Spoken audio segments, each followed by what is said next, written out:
Welcome back to another episode on Kalakai, the podcast. My name is Lexi. I'm one of your hosts today. I'm here with Hadley. Hadley, how are you doing? I'm good. How are you? So good. Thanks for being my co-host today. So a very special holiday is coming up soon here, Valentine's Day.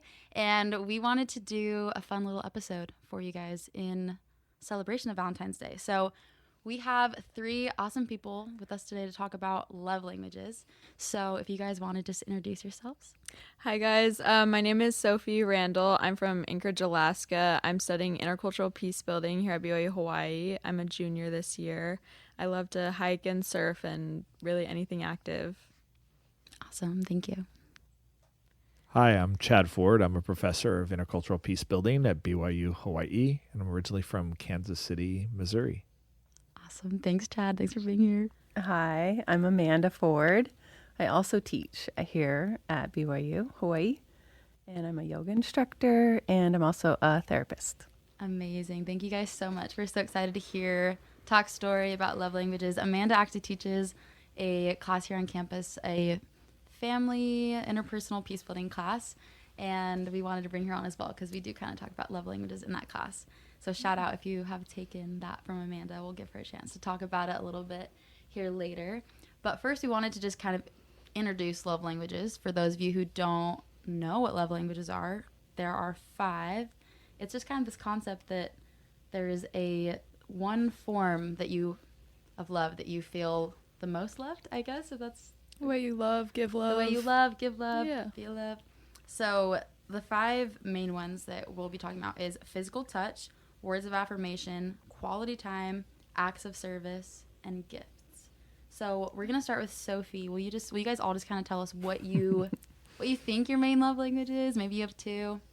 What are your love languages? Yeah, so I would say that my main love language is words of affirmation. I specifically love like written words of affirmation, like little notes or like stuff like that. That's like my favorite because then I can go back and read it. But I also really love quality time. I would say throughout all of the love languages, like my overall love language would be thoughtfulness. Like if you do something really thoughtful in any of the love languages, like I'll really feel that. And if you do something that's like really not thoughtful, even in my main love languages, like that's not really like, I don't know. So I'd say thoughtfulness in any of them is like the main thing. Love it. That was a really thoughtful answer. I'll send you an email later to let you know how much I appreciated that. Thanks, Chad. That's Appreciate how it it. works, folks. See, he's acknowledging them. Chad? Yeah, I don't have one. You don't have one? We can move on to the next one. Okay. Like, why is there 5?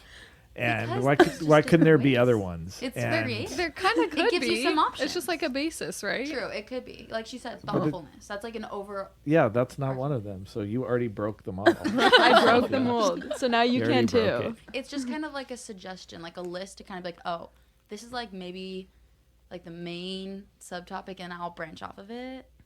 Yeah. Yeah. No, I know what it is. Okay, so Chad, answer this.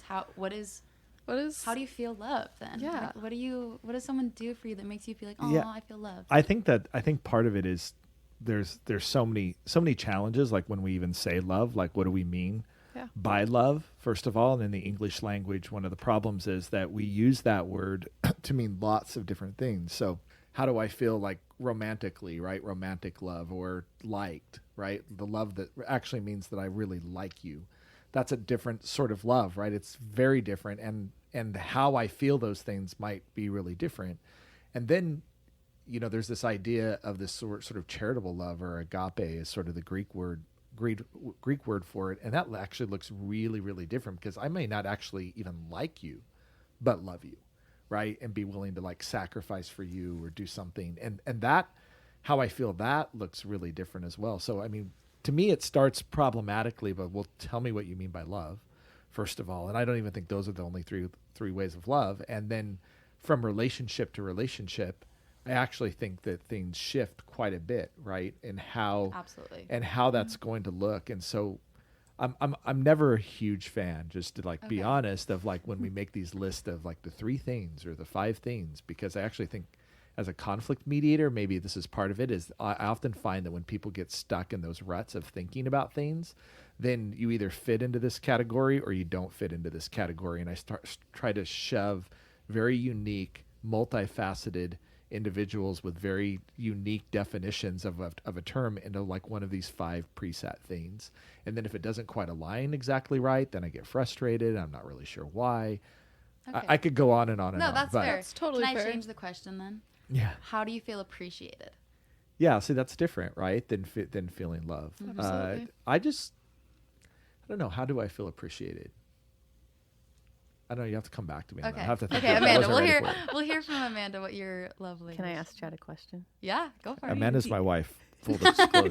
So. You should have said that from the beginning. Sorry. Do guys. you Probably. like it when I make a smoothie for you in the morning? Yeah, I do. Do you like? Just kidding. I could go She's on and gonna on. she's gonna Okay, go okay, on. question though. Yeah.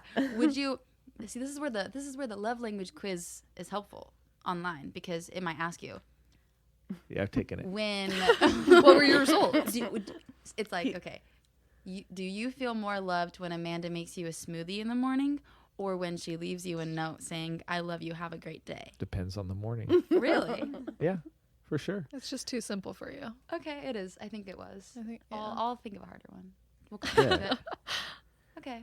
Chad's also not the same like every day. It's And totally like I fair. wake up and there may be different things that would mean more to me one day than the other, right? Honestly, that's fair. Yeah. You make some really good points. Okay. Thank Okay, you, Amanda. Lexi. Okay. What's your love language, Lexi? Oh gosh. Wait, we need to hear Amanda. Well, I just need to validate you. It's okay. I can validate Unless it's myself. physical touch, and in which case I won't validate you. You In which case I won't. Okay. can Probably. give her a high five. Yeah, fist bump. That's physical. Okay. You Well. can- Okay, never mind. Okay. So Acts my of number one love language is physical touch. So 100%. The book was written for Amanda. 100%. Hugs are so good. yeah. Absolutely. So I think I have definitely different opinions than Chad, but I also understand his opinion Absolutely. and respect it. And like, Is there what? Do you mind elaborating on that a little bit? yeah, how that I understand him, or Just your opinions on like love Oh, languages. okay, Like so- even though you might yeah. respect his, but okay, yeah, so yeah. maybe it's the teacher or the therapist perspective of like trying to help a couple when they maybe are misaligned and helping them see where they might be missing communication. I also, with parent-child relationships, I do think it helps for a parent to understand, okay, I keep making lunch for my kid or I keep waking up early and they just don't seem to appreciate me or feel love. And maybe the kid just really needs to hear you're doing a good job. So the parent might need to be coached a Absolutely. little bit. Absolutely. Right? Actually, this just happened recently with I was working with a parent talking. Actually, this is interesting because this is like parent to try. It's confusing, but I was working with an adult, and a lot of times adults and their mothers have conflicts. So Yeah. the adult client said, my mom keeps sending gifts to my son in the mail, and it's so annoying. And I just want to tell her, like, take that money and donate it to charity. And that would make me feel loved. And then I asked her, like, what do you think your mom's love language is? And she said, well, it's gifts. I said, okay, well, so she's trying to tell you that she loves you. And then all of a sudden she's like, well, of course, yeah, she's trying to tell me. Is there a way to feel love even if that's not? So her love language isn't gifts, right? So it's, I don't know. I'm trying to challenge Chad's theory because I think as a teacher and as a coach or as a therapist to help people understand each other better is my goal. And I think having a list of 5 things might be helpful to start, right? Absolutely. So Especially if in that case you're like, okay, her love language is gift giving, then you as the child can understand, okay, this might not be how I like feel love, but I know it's how she's giving it. So therefore I can understand that she is giving me love and I Yeah. can appreciate that. yeah. It And can that be a could- starting ground for people, and I think that's where it can be helpful. But I also see where you're coming from, Chad, where it's too simple sometimes and it's more complex for you. So that's totally fair. Yeah. I kind of want to elaborate on the parent-child relationship because we can talk about, love languages romantically, and we definitely will. We'll come back to that in a second, but just because you brought it up, I'll kind of just throw it out there, and you guys can all answer. Hadley, Chad, if you don't want to, that's totally fine. But even like Sophie, as a child with your parents, do you feel like you've kind of seen love languages like in your parents? have you seen them sort of trying to give love to you in a certain way? Has there been, okay, this figuring out each other's love languages and how it's maybe strengthened your relationship, if at all? What has been all of your guys' experiences with that? Yeah, so I would say back to like the thoughtfulness as the overall love language. So one thing that my dad did when I was in high school that really made me feel loved by him. I woke up for early morning seminary. It started at 6 a.m. So I would roll out of bed at like 5:30 and it's like still dark outside and I don't know, it's just kind of chaos.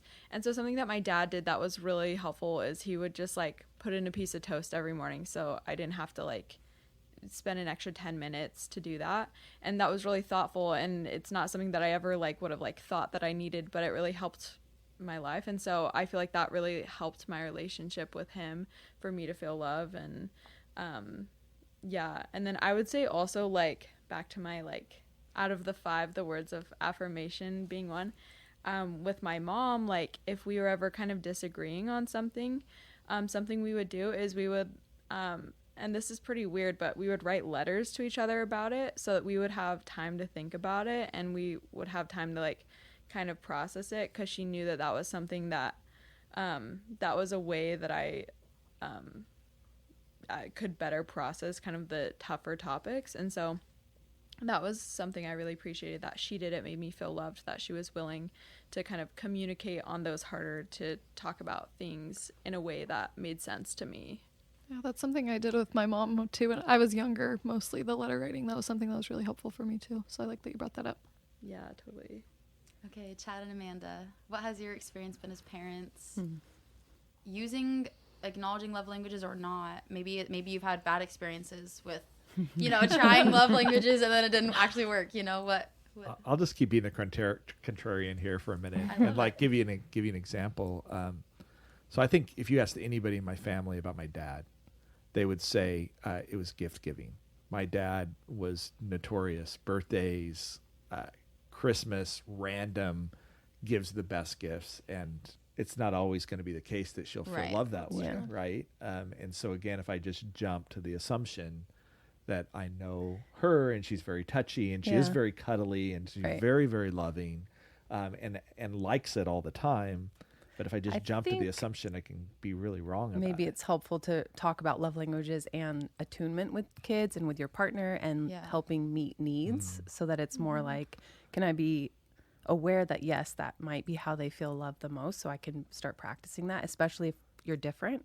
So with couples or with parent-child relationships, you're not always going to be the same natural response that you're going to give is not maybe going to be their top feeling of love. But and Chad will disagree again because he's going to say it changes. Yeah. Well, no, attunement's a great word. I really love that idea because that actually requires me to be mindful. It requires me to be present with the person. It requires me to pick up on both verbal and nonverbal cues and contextual cues that are happening at the moment. It allows people to be divergent in like what it is that they need or how they're feeling or where they are at in the moment. And I really like that idea of being attuned, and you're actually really great at that as a both a wife and a parent. Being attuned then allows you to adjust based off of the frequency or the energy, right, or the vibe of the person that's in the room. And I think that's a great goal to strive for in relationships, all relationships, and with everybody is how do I find that attunement? And I love what you said about needs, because that's kind of been my thought process through this whole thing too, is that maybe it's just when you certain love languages just fulfill a need in somebody. And maybe, someone whose love language is physical touch, they just, most of the time, their needs are fulfilled through that physical, that either that emotional connection, that whatever happens in their brain, right, when they're given a hug, like that need is fulfilled through that. And obviously, like what you both were kind of saying, like in different, I'm not a parent, but in different scenarios, people in general need different things and whatever they're going through. But maybe when life is just kind of cruising like normal, maybe there is one thing that you can be like, oh, I know that they appreciate when I do this. I'm going to do it. And I think that kind of sounded like maybe she was upset. She was upset about something. Right, and, right. So it's like and in the yeah, moment that didn't exactly feel good. in that Like, moment. she Whereas actually wanted space. exactly. And Whereas not a I'm hug. kind of thinking in terms of like, oh, like how can I, make my roommate feel loved today? Is it through leaving a note on her desk? Is it through doing her dishes? Is it through? And I do think having that like, okay, wait, I know that if I serve this roommate, it'll mean more to her than if I leave her a note. And I do think there is some truth to that because I've seen it. So, Yeah. but to each their own, everyone's own experience. And I was going to say, I think I agree with you too, to some sense, because I think that having one, like, for instance, if you were to take a test and it gave you one love language, it might say one thing, but it also could depend on person. Like how I feel love from like my parents, or like show love to my parents might be different than how I feel love or show love to like a friend or a significant other or something like that. So I think that's where you can have some of that. And that could even shift between the person you date, right? Absolutely. Especially as you get, vibing together. I will say one thing about parenting, which is not a love language, but I think I don't necessarily know how important, I haven't thought enough about it to know how important it is in other relationships, but in parenting, to me, it's consistency. That as kids are growing up, they need to have some level of stability and consistency. And probably the biggest mistakes in my life as a parent have been when I've been inconsistent with my kids, and sometimes being boringly consistent, like your dad, getting up every morning and putting a piece of toast in. I thought it was interesting because that wasn't, I'm guessing that's like acts of service is probably how you would categorize that, but it wasn't one of the two love languages that you originally talked about. But for a kid, having a parent show up consistently every day takes a lot of the chaos out of their life, especially as teenagers, when there is a lot of that going on, that there's some things, even if it's annoying consistency. And, I do annoyingly consistent things with my kids, and sometimes they'll roll their eyes and like, oh my gosh, here goes dad again. But if I didn't do it, like the whole world would quit revolving on its axis, right? Yeah. Yeah, I learned that from Chad when I've had to learn lots of different parenting styles. And one thing he's really good at is consistency and also being reliable. Like he's never late. He shows up. If a kid asks for something, it's there. And I have not always been the best at that. So that's something I've learned from him. So Yeah. thanks. That's awesome. Thank you for sharing that. I like that a lot. Sophie, I have a question for you. How old are you, real quick, if that's okay? I'm 20. 20. Okay. So in your 20 years, do you feel like your love languages have changed through different stages? Being a kid, being in high school, being in college. Do you feel like, I don't know, it's changed? Yeah, I would say that it is pretty fluid. Like I would say, like the example I gave earlier of my dad, I think my dad really knew what he was doing there. Like he knew that I had a need for support in that time, and so he knew that he was fulfilling that need rather than like, I think it's like what you were saying, like going beyond just the tip of the iceberg. And so I think at different points in my life, I have different needs. And so like as my needs change, then oftentimes my love languages or how I feel those needs are met do change. So yeah, I would say it's pretty fluid depending on where I am in life. Awesome. Do you guys have any, I know we kind of already talked about a little bit about it, but do you feel like as you've grown, have you had like different stages of your life where you had different needs and therefore different love languages? Actually, this came up a lot in class. I'm not sure if you guys were in this class, but I had a student say, when I think it was their parents were very physical or no, it was the opposite. And so I thought, oh, maybe that child wouldn't also want that because they didn't grow up with like lots of cuddling or hugs and they said, actually, I want that more now as an adult, that I didn't recognize that I actually want that. And it makes me feel good, but it wasn't as natural in my home. So I think it does kind of, as an adult, you start to learn what feels good for you that maybe you didn't have as a child. But my family was cuddly, so physical touch was always part of my family growing up. So I don't think that as a number one has ever changed for me. But I actually do think that was the class that I was in. Okay. Yeah. Cool. I remember that. Did you have anything you wanted to add to that, Chad? No, let's go on. Okay. Well, I was kind of thinking with that too, Amanda, kind of switching gears, but in the same area. A lot of people say like opposites attract and stuff like that. Do you think that is same is true with love languages, or do you think that people with similar love languages tend to vibe together better. Chad is just Staring at Chad her. just keeps looking at me like he doesn't want to answer I'm this in, question. no, she said Amanda, Oh, and I'm just I mean, I'm anyone can interested in your answer, answer. if I'm attracted to you because you're not, physical touch is not your number one love language because it's opposite. Well, I'm obviously attracted to Chad, and I think we're compatible. I think actually Sophie's good at talking about compatibility. Yeah. And if you've taken my class, you know how important I think there's different levels of dimensions of practicality, or I guess I can say this sexual dimension of like how maybe like chemistry wise. I think it's important to feel attracted, but I think your worldview and your practical view of life and the way you live, if you're more compatible on all of those areas, and I think love languages fits into those categories. I don't know if Sophie has some thoughts on that Yeah. compatibility or Even in platonic relationships too, like you probably like in friendships and stuff.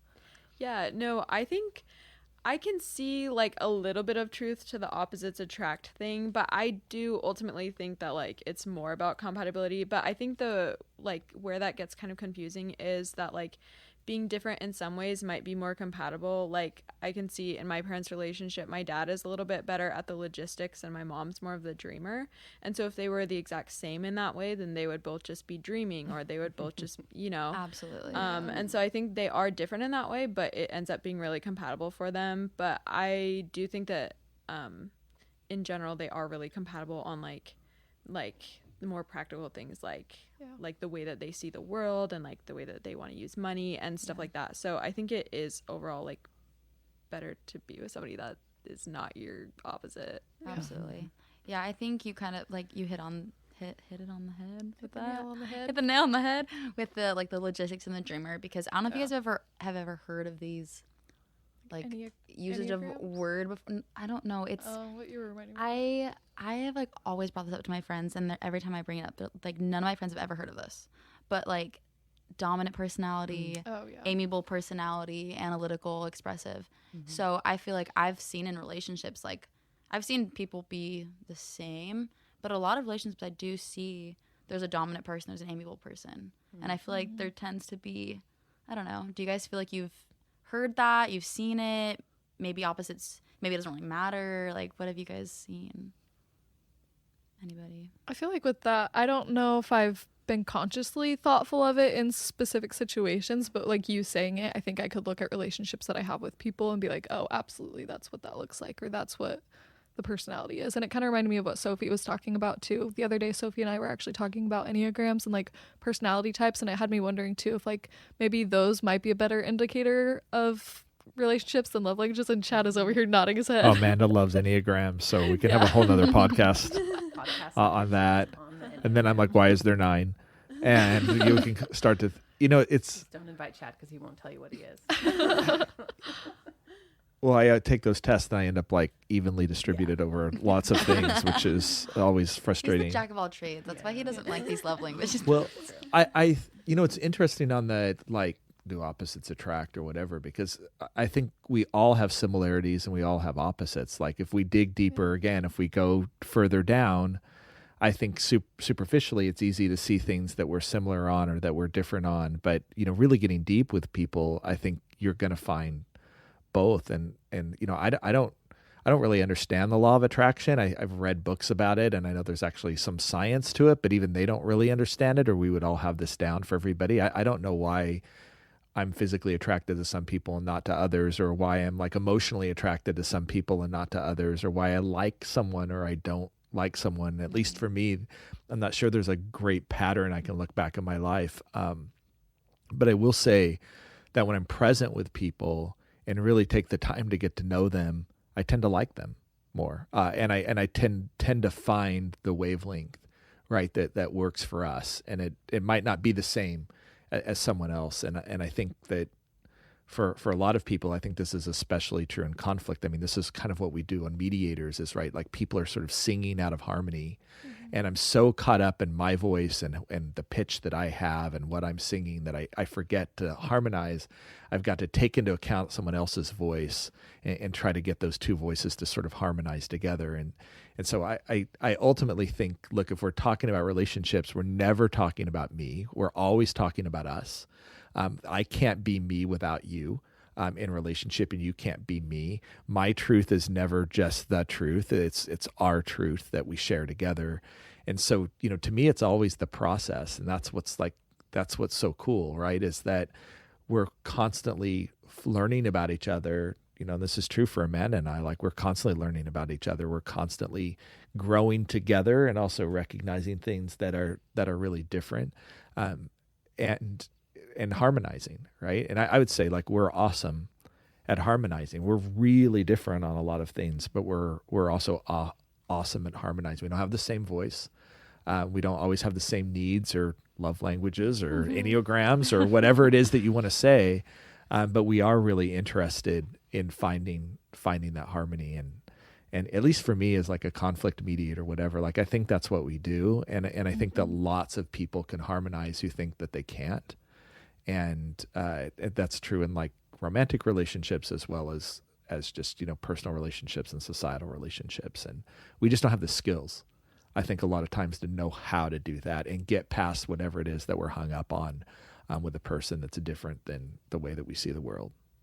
Absolutely. Preach. I think that's a really great perspective. And maybe, just maybe, love languages can help us harmonize.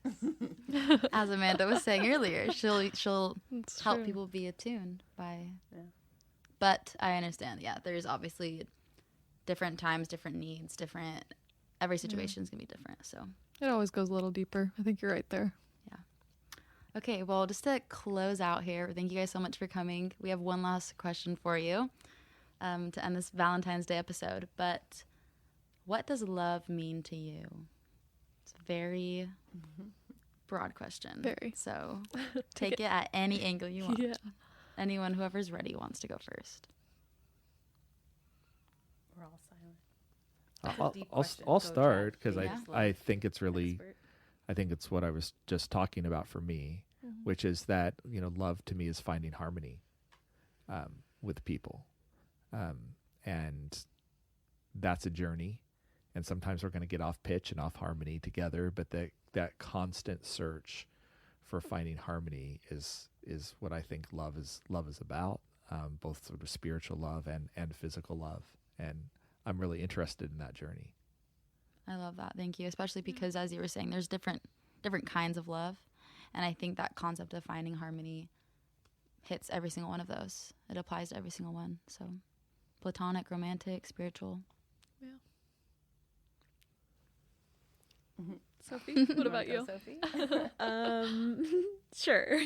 Yeah, I think that idea of like harmonizing really resonates with me as well. Just like finding your balance in each of your relationships. Like I think a lot of times in relationships, it's not really about like as an individual, you will have things that you love and like, but I think in relationships, like I really like to surf, but if I'm spending time with my friend Sid, like, and she is feeling really tired that day, it's about spending time with her and not about like that my love for surfing is met, so I think I think it's about people. I think that's what love is, and I think it's about learning how you can meet each other's needs and ultimately That was That's what I would powerful. say. Thank you. I love that you said it's about people, because there's that Maori proverb, what is the most important thing? It is people. It is people. So I love that. Thank you.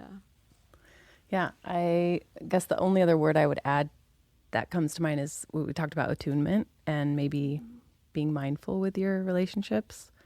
When you can attune to somebody's needs, their spirit, who they are, they're going to feel loved. When you can accept them for who they are and be with them and meet them where they're at, I think that is showing love. And I think that's how I also feel love, is when someone sees me and